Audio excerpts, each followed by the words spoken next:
بسم اللہ الرحمن الرحیم۔ تمام آپ توجہ فرمائیں۔ ایک تو سب سے پہلے آج قاری صاحب نے ایک حدیث مبارکہ پر عمل کرتے ہوئے نماز میں جب قرأت کی تو مجھے یاد آیا کہ سورۃ الفاتحہ سورہ اخلاص کے حوالے سے جو فضیلت میں ایک یہ فضیلت بھی تھی کہ ایک صحابی نے اپنے محلے کی مسجد میں جو جماعت کرانے والے صحابی تھے اس کی شکایت کی رسول اللہ صلی اللہ علیہ وسلم کے پاس کہ وہ صحابی جو ہمیں ہمارے محلے کی مسجد میں جماعت کرواتے ہیں کوئی بھی سورت پڑھتے ہیں اور سورت کے بعد میں سورہ اخلاص پڑھتے ہیں۔ تو آپ نے اس صحابی کو بلا کے پوچھا کہ آپ ایسا کرتے ہیں کہ آپ کوئی بھی سورت پڑھتے ہیں اور سورت کے بعد آپ سورہ اخلاص پڑھتے ہیں؟ آپ نے فرمایا، صحابی نے عرض کی جی بالکل کرتا ہوں۔ آپ نے فرمایا کہ ایسا کیوں کرتے ہو؟ انہوں نے کہا کہ میری سورہ مبارکہ مجھے بہت پیاری لگتی ہے، بہت اچھی لگتی ہے اس کے مضمون کی وجہ سے، تو میں اس لیے ہر رکعت میں قرأت کے بعد اس کو پڑھتا ہوں۔ تو نبی علیہ الصلوۃ والسلام نے فرمایا کہ ہو سکتا ہے کہ تجھے اس سورت کی محبت ہی جنت میں لے جائے۔ تو یہ اسی پر انہوں نے کیونکہ عمل کیا تو مجھے وہ حدیث یاد آئی، اس دن میں بیان نہیں کر سکا تھا، ایک تو وہ بیان ضروری تھا۔ دوسرا سورۃ النصر جو ہم نے پڑھی تھی اس کے حوالے سے 2-3 فضیلتیں اس کی۔ یہ ایام تشریق میں نازل ہوئی جب آپ صلی اللہ علیہ وسلم نے حج ادا فرمایا، حجۃ الوداع۔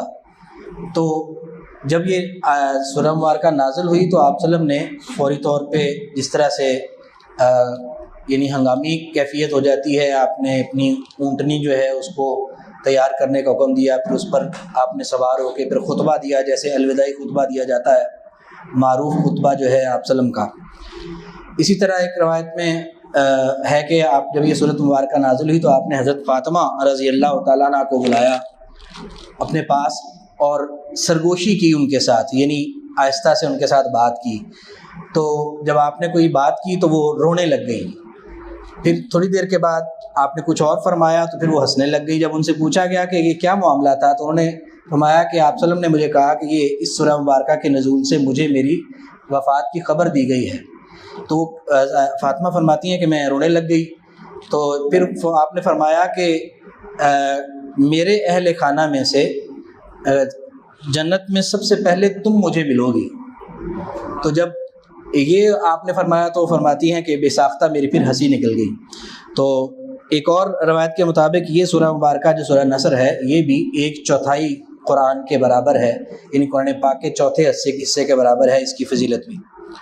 آج کی جو سورہ مبارکہ ہے سورۃ الکافرون، اس کے بارے میں بھی یہ روایت ہے کہ یہ بھی قرآن پاک کے چوتھے حصے کے برابر ہے، سورۃ الکافرون بھی۔ کافرون لفظ جمع ہے، اس کا واحد کافر انکار کرنے والا۔ تو یہ کیونکہ سورہ مبارکہ کی پہلی آیت میں کافرون کا لفظ وارد ہوا، اسی بنا پر اس سورہ مبارکہ کا نام سورۃ الکافرون رکھا گیا۔ شان نزول اس کا یہ بیان کیا جاتا ہے کہ مشرکین مکہ بڑے انہوں نے اپنی کوششیں کی، کبھی آپ صلی اللہ علیہ وسلم کو ڈرا دھمکا کے اور آپ کے ساتھیوں کو سزائیں دے کے، جسمانی سزائیں دے کے، کئیوں کو شہید کر کے کہ آپ باز آ جائیں اپنی دعوت سے، وہ بھی کامیاب نہ ہوئیں۔ لالچ دے کے دیکھا کہ ہم تمہیں سردار بنا دیتے ہیں، جس لڑکی سے کو رشتہ کر دیتے ہیں، جتنی دولت کو سارے اکٹھی کر دیتے ہیں، اس سے باز آ جاؤ۔ وہ لالچ بھی کام کوئی نہ آیا۔ بالآخر پھر جس طرح سے یہ شیطان اپنے مختلف ہیلے سکھاتا ہے اپنے ساتھیوں کو، تو ایک حربہ پھر انہوں نے یہ سوچا کہ ایسا کرتے ہیں کہ ان سے اب اور تو کوئی حربہ کام نہیں آیا، نہ ڈر کام آیا، نہ کوئی لالچ کام آیا، تو مصالحت کر لیتے ہیں ان کے ساتھ۔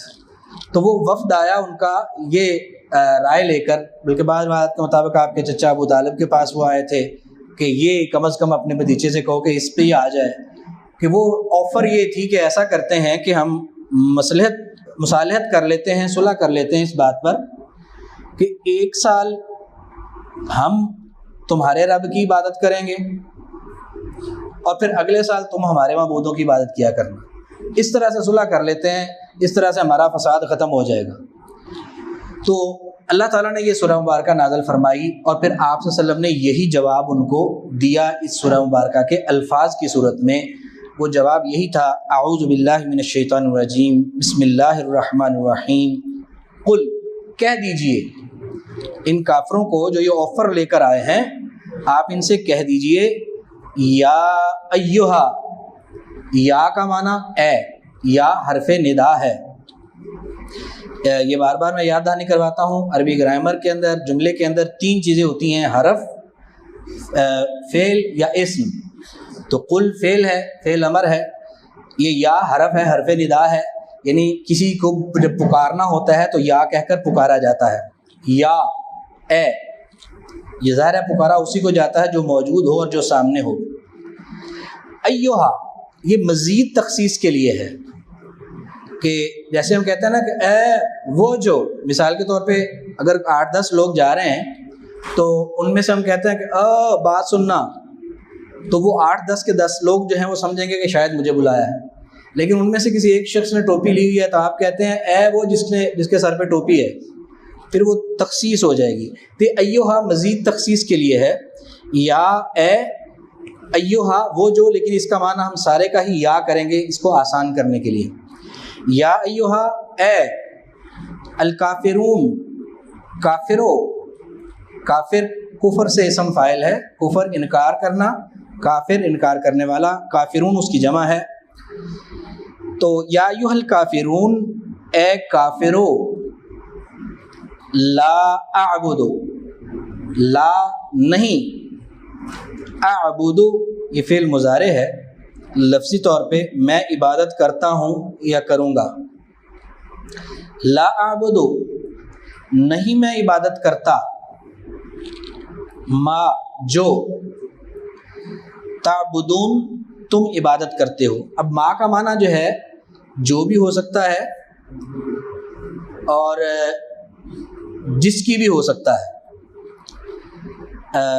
یہ سورہ مبارکہ جو ہے اس میں، کیونکہ یہ جو الفاظ ہیں ما کے یہ 2 دفعہ آئے ہیں، یعنی 2 دفعہ دہرائے گئے ہیں، اس میں بھی مفسرین نے مختلف اس کی تفاسیر کی ہیں۔ ایک دفعہ آپ 3 آیات کم از کم پڑھ لیں، یا بلکہ ساری ہم جب آیات پڑھ لیتے ہیں تو پھر وہ بات زیادہ اچھے طریقے سے آپ کے سمجھ میں آئے گی۔ ہم پہلی دفعہ اس کا معنی کریں گے جس کی، ما کا معنی پہلی دفعہ کریں گے جس کی، اور دوسری دفعہ جب آئے گا تو جو کریں گے، اور اس کا مطلب کا فرق کیا بنتا ہے وہ میں عرض کرتا ہوں۔ لا اعبد نہیں میں عبادت کرتا، ما تعبدون جس کی بجائے جن کی ہوگا نا، کیونکہ وہ تو بتوں کی کرتے تھے، بت کافی سارے تھے۔ ما تعبدون جن کی تم عبادت کرتے ہو، ولا اور نہ، انتم تم، عابدون، عابدون جمع ہے عابد کی، عابد عبادت کرنے والا، یہ عبادت سے یعنی جو مادہ ہے اس کا عبادتن، اس سے فعل امر ہے، عابدن، عابدن اور اس کی جمع عابدون، سوری فعل امر نہیں ہے، یہ اسم فاعل ہے۔ تو اسم فاعل عابد، اس کی جمع عابدون۔ ولا انتم اور نہ ہو تم، ولا اور نہ، وا اور لا نہیں، انتم ہو تم، ولا انتم اور نہ ہو تم، عابدون عبادت کرنے والے، ما جس کی، اعبد میں عبادت کرتا ہوں، ولا اور نہ، انا میں، عابدن عبادت کرنے والا ہوں، ما عبدتم جیسی تم عبادت کرتے ہو۔ عبدتم لفظی طور پہ فعل ماضی ہے، جیسی عبادت کی تم نے، یعنی جو میں نے دیکھا ہے جس طرح کی بندگی تم کرتے ہو ویسی عبادت میں نہیں کر سکتا۔ ولا انا اور نہیں ہوں میں، ولا وا اور لا نہیں، انا میں، عابدن عبادت کرنے والا، ما عبدتم جو تم عبادت کرتے ہو، ولا انتم اور نہ ہو تم، عابدون عبادت کرنے والے، ما اعبد جو میں عبادت کرتا ہوں۔ یعنی تم یہ میرے پاس آفر لے کے آئے ہو، ایک تو یہ ہے کہ میں یہ صلح اب تم سے اس بات پہ کر بھی لوں تو سوال ہی پیدا نہیں ہوتا، کیونکہ عبادت تو بندگی تو یہ ہے نا کہ انسان اپنا سب کچھ کسی کی رضا کے لیے اس کے لیے وقف کر کے اس کے سامنے جھک جائے۔ تو جس کی میں عبادت کرتا ہوں تم اس کی عبادت نہیں کر سکتے، یہ ہو ہی نہیں سکتا۔ اور اسی طرح سے جیسی میں عبادت کرتا ہوں، جیسی تم عبادت کرتے ہو بتوں کی، ویسی عبادت بھی مجھ سے نہیں ہونی۔ تو جب کیفیت یہ ہے کہ جس کی میں عبادت کرتا ہوں، جس کی تم عبادت کرتے ہو، میں وہ عبادت نہیں کروں گا، ان کی میں عبادت نہیں کروں گا، اور نہ ہی تم عبادت کرنے والے ہو جس کی میں عبادت کرتا ہوں۔ اسی طرح سے اور نہیں ہوں میں عبادت کرنے والا جو تم عبادت کرتے ہو، جس طرح سے تم بت پرستی کرتے ہو وہ میں کروں، وہ ہی نہیں سکتا۔ اسی طرح سے اور نہ ہی تم عبادت کرنے والے ہو جیسی میں عبادت کرتا ہوں۔ کیا مطلب؟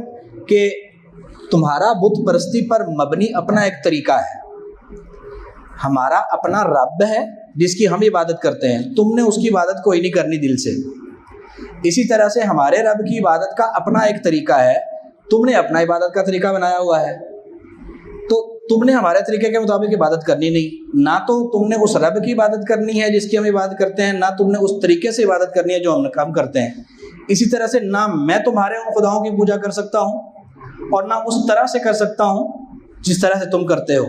لہٰذا فیصلہ کیا دیا کہ لکم دینکم، لکم واسطے تمہارے، لا واسطے یہاں زبر کے ساتھ لام ہے، کم تمہارے، لکم واسطے تمہارے، دینکم دین ہے تمہارا، یعنی جس کو تم نے دین بنایا ہوا ہے یا جس کو تم دین سمجھتے ہو یہ تمہیں مبارک ہو۔ لکم دینکم تمہارے لیے ہے دین تمہارا، ولیہ اور میرے لیے دینی میرا دین، کیونکہ وہ جو آفر لے کر آنے والے تھے اللہ تعالیٰ کو بھی اس بات کا علم تھا کہ یہ لوگ ایمان کے راستے پر آنے والے نہیں ہیں۔ تم لگے رہو اپنے اس بت پرستی کے دین پر، مجھے اس سے کوئی سروکار نہیں اور تمہیں میرے دین سے کوئی سروکار نہیں، تمہارے لیے تمہارا دین جاؤ تمہیں وہ مبارک ہو، میرے لیے میرا دین، مجھے تمہاری یہ آفر قبول نہیں ہے۔ یہ دراصل اس کا ابھی اس حوالے سے بھی کافی ساری روایات اور فضیلتیں سورہ مبارکہ کی بھی رہتی ہیں، وہ انشاءاللہ کل عرض کروں گا۔ آج صرف جو الفاظ ہم نے پڑھے ہیں ان کو میں دہرا دیتا ہوں، اور بلکہ جو تفسیر دیگر جو 2 دفعہ آنے کی جو کی ہے دیگر مفسرین نے وہ بھی بیان کرنے کی اس کی ضرورت ہے، انشاءاللہ وہ میں کل ہی عرض کروں گا۔ آج صرف ان الفاظ کو دیکھ لیجیے۔ اعوذ باللہ من الشیطان الرجیم، بسم اللہ الرحمن الرحیم۔